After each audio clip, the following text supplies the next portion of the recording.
Oh, look at me. Look at all your beautiful faces. Ooh, ooh, ooh. Y'all should come up here and be up here. It's just so, it's like looking into a garden and seeing all these flowers blooming. It's really nice. And that was the perfect song to lead into this. We Can Be Kind. Thank you so much for just bringing that energy, that feeling. Thank you. You are sitting in the home of truth. The home of truth.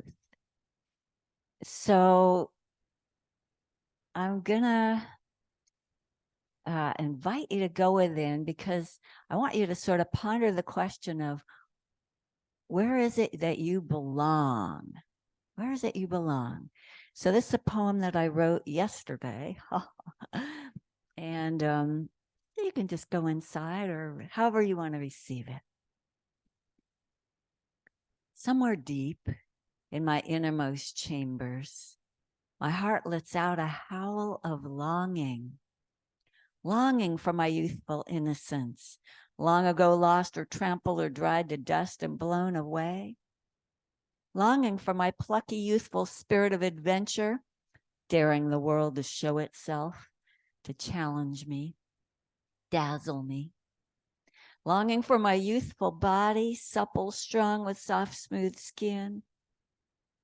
Yet longing most of all for something I've only read about, heard stories about, and only barely tasted myself. A tribe of belonging, a tribe that lives together, shares beliefs, traditions, values, rituals, like the indigenous tribes of the earth. A tribe, a community of deep bonding, of utter and complete belonging, where your birth is sacred.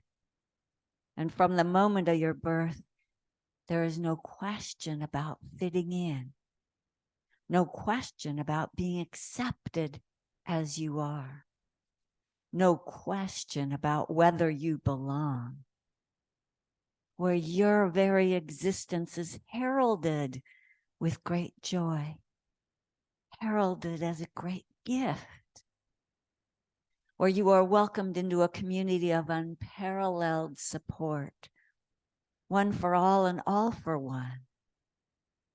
In a tribe, there is no need to try to establish your identity, to try to find the meaning of life, to search endlessly for validation through achievement, to consume endlessly to fill some bottomless hole, to be on an endless pursuit of loneliness. No, no. In the tribe, you have a place.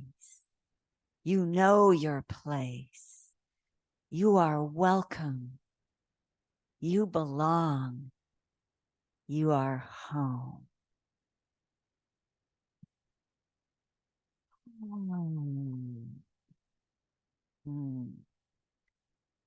So everybody, you are here in the home of truth. And we are a community. And we, as a community, we have beliefs and values that we share. And one of those is that we are one with the divine. And everyone and everything is one with the divine. There is a sense of inclusion, of openness, and this sense of deep belonging. All right. So as you come back present in whatever way you wish, I'm going to ask you another question.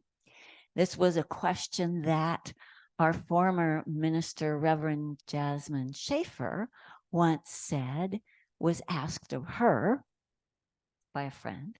And the question was, are you a fair weather or are you a foul weather friend. And I had never really heard that before. So I was like, whoa. And she thought about it and she thought for herself, her answer was, I'm a really good foul weather friend. I'm the one you can lean on. But she said, I need work in the fair weather department.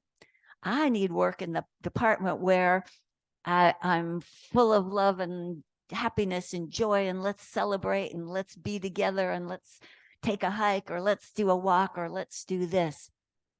So as you're hearing the rest of this talk, just think about how you are, how you have been, and is there somewhere you might want to develop yourself a little even more on being a fair or foul weather friend? And one of the ways that we are friends is we give blessings. So I want to read you something, and I want to introduce you actually to Rachel Naomi Remen. If you haven't read her two books, My Grandfather's Blessings and her first book, Kitchen Table Wisdom. This one says stories that heal. They're short little stories that can just go right into your heart and heal you. Stories of people in her life, people in her life, her own self, but people in her life, and also her as a therapist. And My Grandfather's Blessing, stories of strength, refuge, and belonging. Belonging. So I just want to read you just something, just what blessings, the idea of blessings. She says, blessings strengthen life and feed life just as water does. A woman once told me she did not feel the need to reach out to those around her because she prayed every day. Surely this was enough. But a prayer is about a relationship to God. A blessing is about our relationship to the spark of God in one another. God may not need our attention as badly as the person next to us on the bus or behind us in line in the supermarket. Everyone in the world matters, and so do their blessings. When we bless others, we offer them refuge from an indifferent world. The capacity to bless life is in everybody. The power of our blessing is not diminished by illness or age. On the contrary, our blessings become even more powerful as we grow older. They have survived the buffeting of our experience. We may have traveled a long, hard road to the place where we can remember once again who we are. That we have traveled and remembered gives hope to those we bless. Perhaps in time they too can remember the place beyond competition and struggle, this place where we belong to one another. A blessing is not something that one person gives another. A blessing is a moment of meeting, a certain kind of relationship, and with both people involved, remember and acknowledge their true nature and worth, and strengthen that which is whole in one another. By making a place for wholeness within our relationships, we offer others the opportunity to be whole without shame and become a place of refuge from everything in them and around them that is not genuine. We enable people to remember who they are. So communities offer a way that we can give these blessings. And one of the ways that communities do it best is through ritual. And ritual is a way that we acknowledge the sacredness of life, the sacredness of the moment, the sacredness of each other. We bring the sacred present. The sacred is always there. The divine is always here with us. But we forget. We get amnesia. And we really strongly bring it back in ritual. And when we do a ritual together, we bond as a community. We come together. So there are lots of rituals that happen throughout our lives that are rites of passage: weddings, baby showers, birthdays, graduations, memorials. And sometimes those kinds of rites of passage bring a group that is seemingly disparate, but they come together, and in that moment, they are a community. And then there are rituals where the community itself brings a certain need or a certain something that we want together, and a ritual is created. The first time I really experienced rituals was in college. I went to UC Santa Cruz, and it was in the 70s. And so there was this, consciousness. And one of the things that I was a part of Kresge, there were several different colleges within Santa Cruz.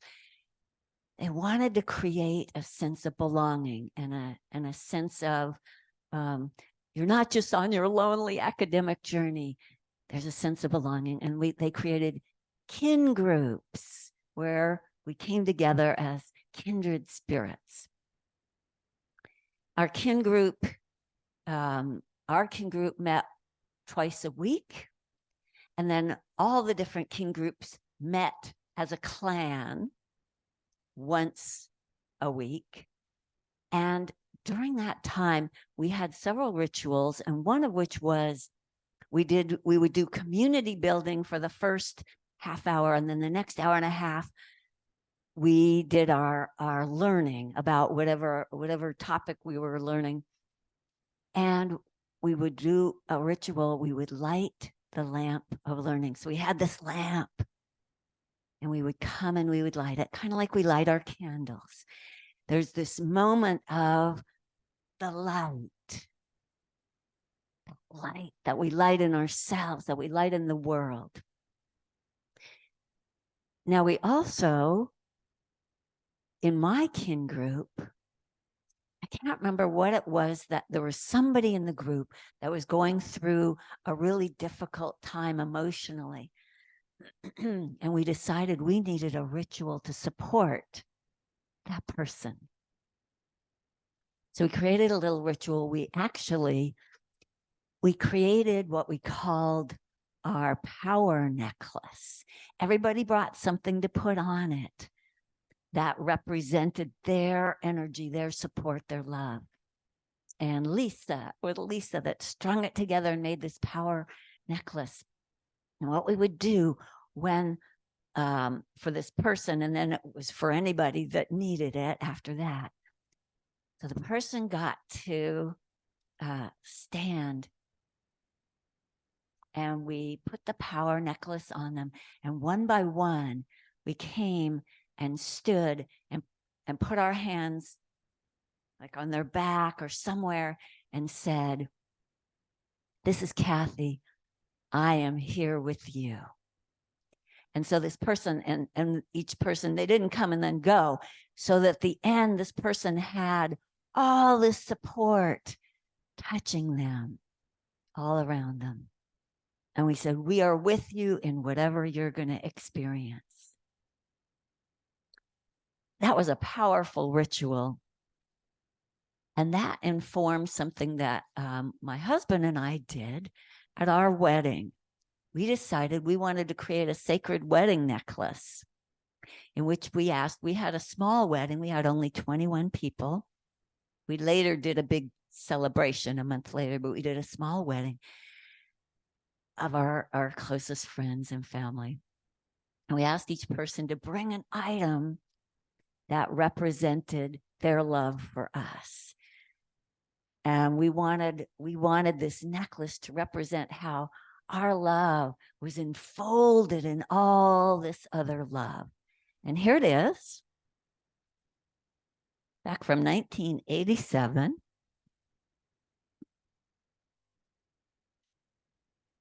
These are all the items. I'll just point out a couple of them. Those are the ruby slippers that came from my brother Paul, who loves The Wizard of Oz. The ruby slippers to give us that magic power.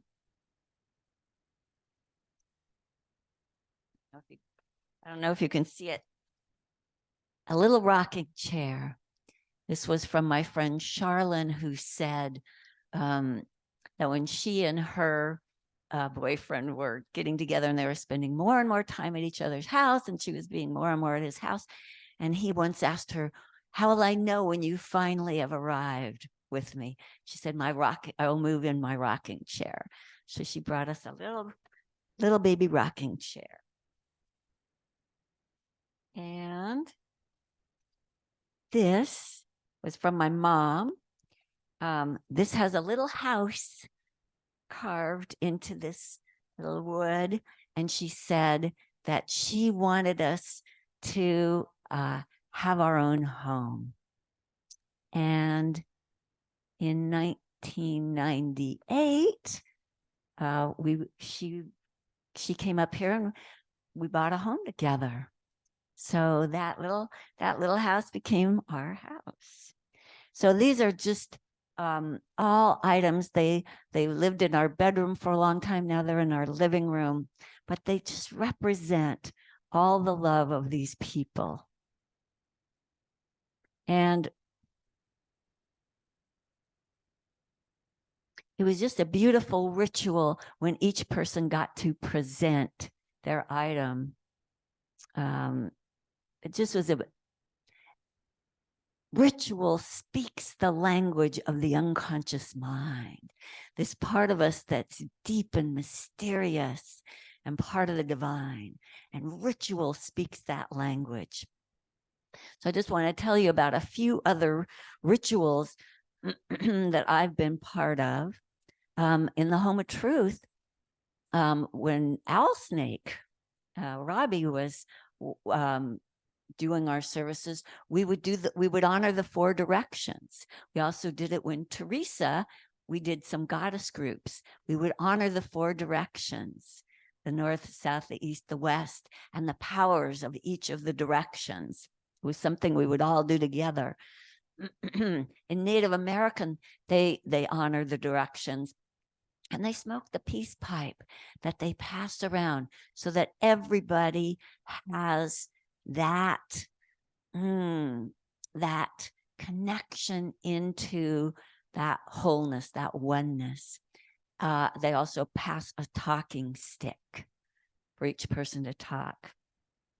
I went to the magical place of Findhorn. Findhorn is up in the northernmost part of Scotland. That's my ancestry. Findhorn is an intentional spiritual community that was created many decades ago. And one of the things that they would do is before any activity, they would all hold hands and they would do what they called attuning. Sometimes it was silent. Sometimes somebody would speak about coming together, but it was this moment of coming present with themselves, with each other, and with whatever they were about to do, whether it was cooking or eating or gardening or having a meeting, whatever it was, they attuned. I used to go to, there's a group called the Noah Project. It's a men's group for singing and chanting the joys and sorrows of life. That's their mission. And they would have these gatherings where they invited everyone in, women, men, everyone. And it was we would all chant together. They would lead us in chants. And as we came in, they would bathe our feet. And there was um, just this feeling of belonging and presence and deep connection with the divine.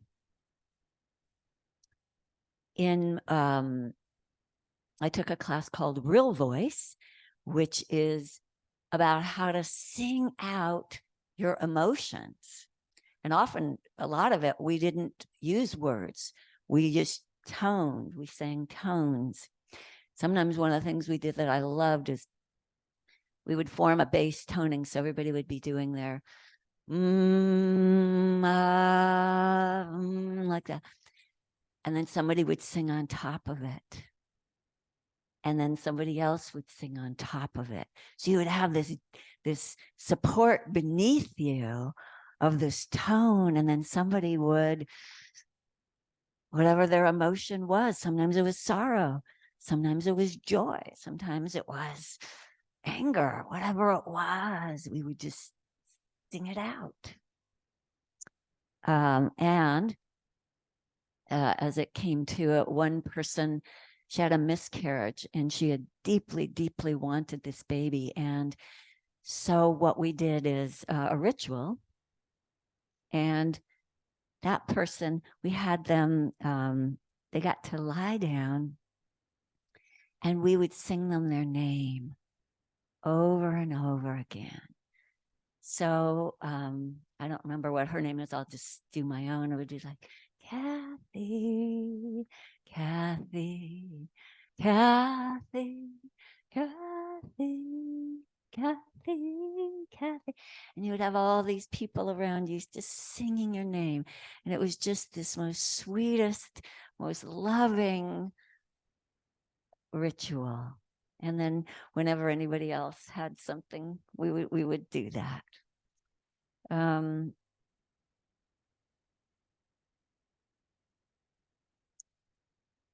Rachel Naomi Remen has a healing ritual. She used to be, she was a pediatrician. She was a children's doctor, but she evolved into being a therapist. Many of her clients were dealing with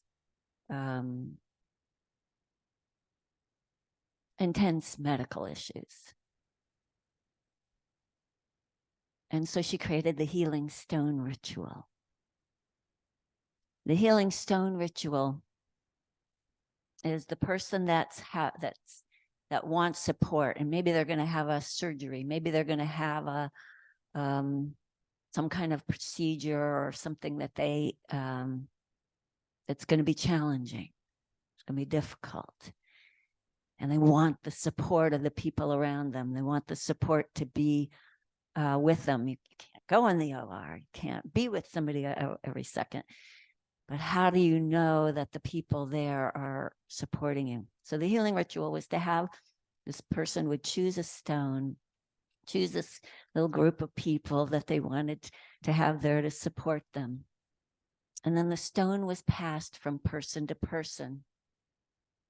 And each person would tell a story of a time they faced a challenge, something difficult, something that they were able to deal with, something that they were able to rise to that challenge.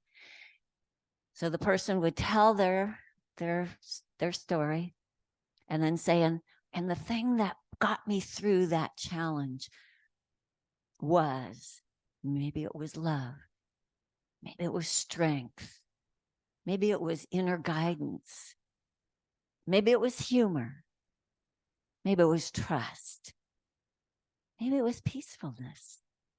Whatever it was, they would put that into the stone and then pass it to the next person. So each person would share their story and share that quality. And then the person at the end would receive it. And Rachel Naomi said oftentimes if it was some sort of a procedure or something, the person would tape it to some part of their body so that it was a place where it wasn't going to interfere with anything that the medical people were doing. And where she was, the doctors around there got so used to it. They go, oh, there's their healing stone. They would just know that's what it was. But it would signify, there was this whole ritual of it, and then it would signify this is the evidence here of the people that love you and are with you. And I told about this last week at our fellowship because Vicky, our Vicky, had something coming up, a procedure coming up, and she was wanting support. So I said, well, when are you going to have it? Because we could do a healing stone. And she said, let's do it right now. And so we did. We found a little stone, and we just passed that stone just right there on the spot, so that she got to have that ritual. And so I want you to know, I have led, oh gosh, probably I don't know, a dozen healing rituals for various different people. So my offer is open. If you would like any of the rituals I've talked about, let's do one. You can see me afterwards and we'll figure it out, or sometime along the way. It's like, oh, I want that one. Oh, I want them to sing my name. Oh, I want to have that healing stone, whatever. Just feel free. And I wanted to do a closing ritual with all of us. Some rituals are for a particular person. This ritual is for everybody to celebrate our oneness. This is something that I do at my annual Celebrate the Wild Woman Within. And it's not celebrate the wild and crazy woman that goes out and gets drunk or whatever. It's not like that. It's the wild woman who is true to her nature. It's the wild woman that's coming back to that true nature of self. And men, you are in it for a treat, because my wild woman parties are only for women, but we're going to do this here. So you're going to be in on this, this special thing. So it has 3 parts. The first part is the howl that I first read about in my poem, My Heart Lets Out a Howl of Longing. This is the howl for a few, I'll give you a moment to think about it. But this is the howl of what you've experienced over the last year that's hurt your heart. Then we do a growl. And the growl is for anything that feels like something that angered you or made you feel like, I have to stand up for something. This isn't right. We need to our strength. And then the last one is the cheer, for all of gratitude, of appreciation, of celebration, for all the wonderful things that have happened over the year. So, and you at home on Zoom, you can do it. You aren't going to be able to hear the full power of it because you're not in this room. But you can know that we are all doing it, and that, I don't know, maybe you'll hear me. And you can do this at home with us. So I'm going to give you a moment just to think about anything that's on your heart right now, or over this last year, anything that you want to let out, this howl that connects us all as humans, that yes, there are things that hurt our heart, and we can join in a acknowledgement of that. So just take a moment.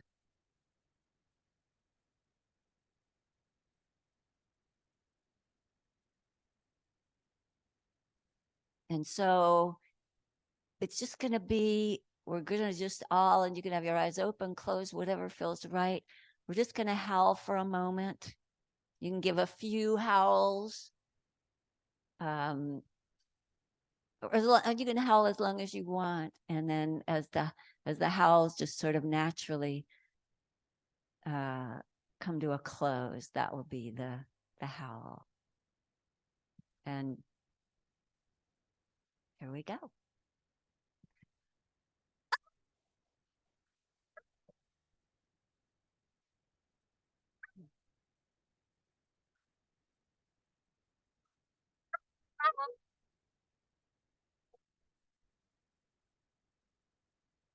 And then just a breath of yes, we are all together. All together. And then take a moment for anything that you feel like, this isn't, I need to stand up for this. This wasn't right.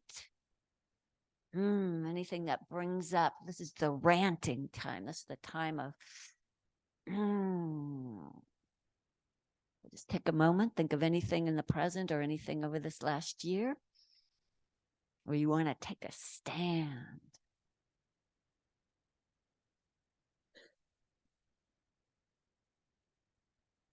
Okay, and this is your growl. So just again, just however you want to do a growl, be gentle with your throat. This is your growl of like, so here we go. And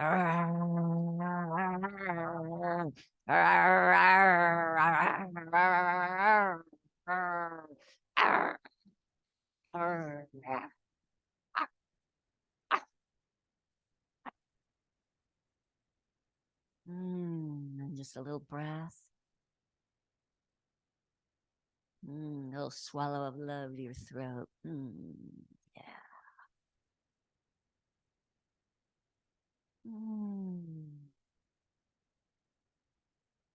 And then take a moment we're going to do our cheer, and anything in the present or over this last year that you want to celebrate, you want to feel the gratitude for it, you want to appreciate it,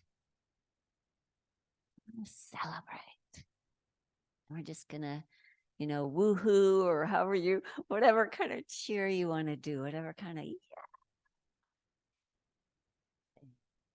Okay. And you two at Zoom, you can do it too. Here we go.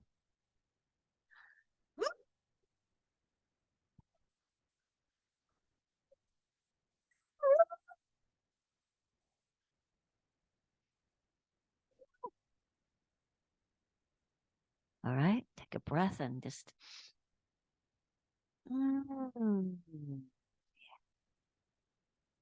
Take a moment to know you are part of a community. You have people to lean on. You can let yourself be the person that they lean on. You can seek support. You can give support. You belong. You can be true to your nature. You are home here, home in the presence of the divine, all around you and all within you. You belong. Ashe. Blessed be. And so it is. Woohoo. All right. All right. I didn't bring my thing. What happens now? Oh, okay. Thank you.